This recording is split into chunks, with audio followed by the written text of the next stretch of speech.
Howdy folks, I thought I'd do a video outside today because it is February 2nd, Groundhog Day, and it's about 80 degrees outside right now in Houston, which is I think like 26, 27 degrees Celsius, so pretty comfortable.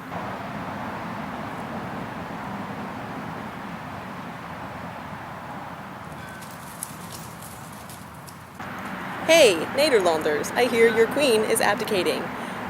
You may be wondering how that's been received in the United States, whether that's a big deal, if people care about it or even know that it's going on, so I thought I'd give you an American perspective. The short answer is that it's a minor news story here. I heard about it, of course, because my mom emailed me, and simultaneously, within a couple of minutes, a guy at my office was like, "Hey, you're Dutch, right? Dutch is the thing you are?" "Yeah, because the queen is abdicating."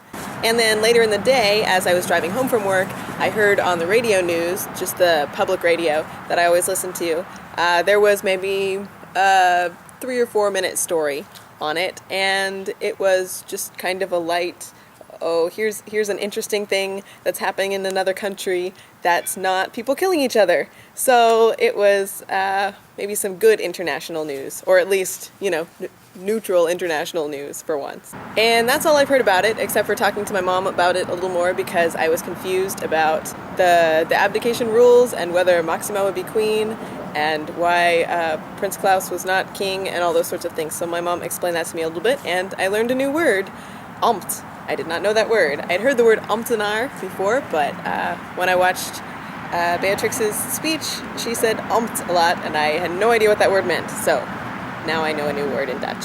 On the radio news, they did pronounce the Queen's name as Beatrix, but I think that's pretty understandable because Beatrix is also a name in English. They also mentioned, as a side note, that people on Twitter and the internet were referring to the abdication as a Trixit in reference to Grexit being used to talk about the possible exit of Greece from the Eurozone.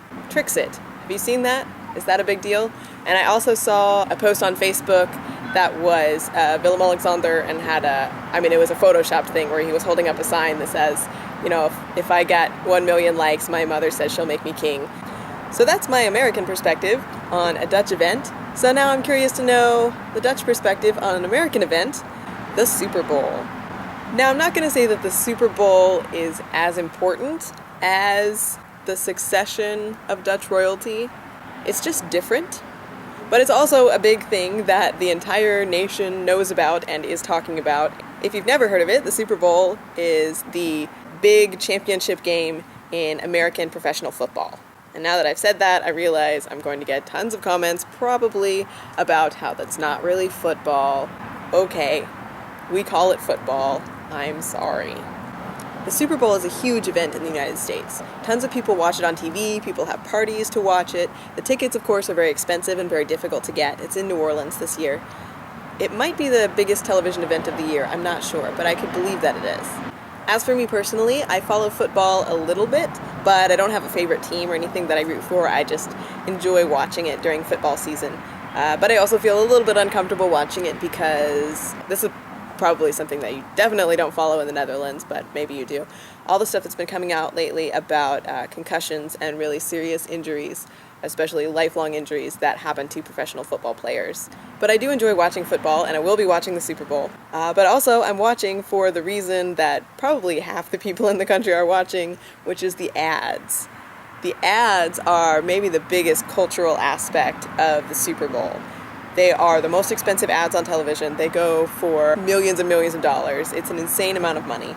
And a lot of companies now are kind of doing tie-ins on the internet where people vote on which ad they want to appear, or they're, soliciting ads from different directors. And I imagine it's probably difficult to watch the Super Bowl in the Netherlands, even if any of you were interested in it, although I'm sure there's not too many fans of American football there. Yeah, let me know. Have you heard of the Super Bowl? Are you aware that it's going on? Have you seen any of the Super Bowl ads? If you haven't, I suggest you watch them because they're usually pretty good. You can find them online after the Super Bowl, usually the evening of the Super Bowl or the day after. They'll put a lot of them up online. Bye, kids. It's kind of crooked, huh? I think the table's crooked. Criminy.